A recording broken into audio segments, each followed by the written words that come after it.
જેવું આપણે વિચારતા હોઈએ એવું જ બીજા વિચારે એ જરૂરી નથી. હું એવું માનતો હોઉં કે કચરો ગમે તેમ ન ફેંકાવો જોઈએ, ડસ્ટબિનમાં જ નાખવો જોઈએ. પણ મારી જ ઓફિસમાં બીજા લોકો ગમે ત્યાં સિગરેટ પીને ફેંકે રસ્તા પર, કે મસાલો ખાઈને થૂંકે, કે પ્લાસ્ટિકની જે વેફરની કોથળી હોય ગમે ત્યાં નાખી દે. તો હું એમનું થિંકિંગ નથી બદલી શકવાનો. હા, હું એમને સમજાવી શકું, પણ એ સમજાવટમાં હું સફળ થવું એ જરૂરી નથી. જેવું આપણે વિચારતા હોઈએ એવું જ બીજા વિચારે એ જરૂરી નથી. હું માનતો હોઉં કે ભારત દેશને ખરો પ્રેમ કરતા હોઈએ તો એના પર્યાવરણનું જતન કરવું જોઈએ. બને ત્યાં સુધી કોઈનું નુકસાન આપણાથી ના થાય, નદીને દૂષિત ના કરીએ, પતંગની દોરીથી પંખીની પાંખ કપાય કે ફટાકડાના ઘોંઘાટથી બીજા હેરાન થાય એવું ન કરીએ.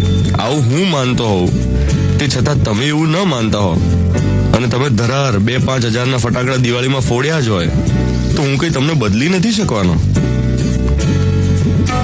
જેવું આપણે વિચારતા હોય એવું બીજા જ વિચારે એ જરૂરી નથી.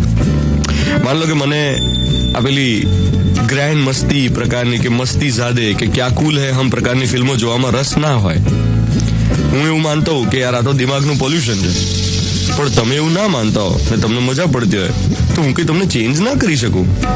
ટ્રાફિક નિયમોનું પાલન કરવું જોઈએ એવું હું માનતો હોઉં, પણ તમે ના માનતા હો, લાઇટલી લેતા હો, તો હું તમને બદલી ના શકું. મૂળ વાત છે સ્વીકારની.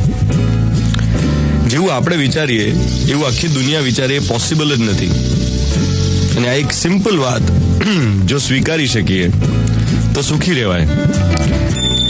બાકી જીવનમાં ઘણા લોકો બહુ ડોમિનન્ટ હોય, સતત બીજાને બદલવાનો પ્રયત્ન કરતા હોય. એક રિલેશનશિપમાં હોય ને, જનરલી એવું થતું હોય કે એક રિલેશનશિપમાં હોય માણસ, તો એ સામેવાળી વ્યક્તિને બદલવાનો પ્રયત્ન કરતો હોય. પોતે જે વિચારે એવું જ એ વિચારે એવો પ્રયત્ન કરે. અરે ભાઈ, એ શક્ય જ નથી. આવો ડોમિનન્સ ધરાવતા લોકોએ પોતાની જાતને પૂછવું પડે કે તમે કેટલા બદલાવ છો જ્યારે દુનિયા ઈચ્છતી હોય ત્યારે. એ આજનો મોર્નિંગ મંત્ર.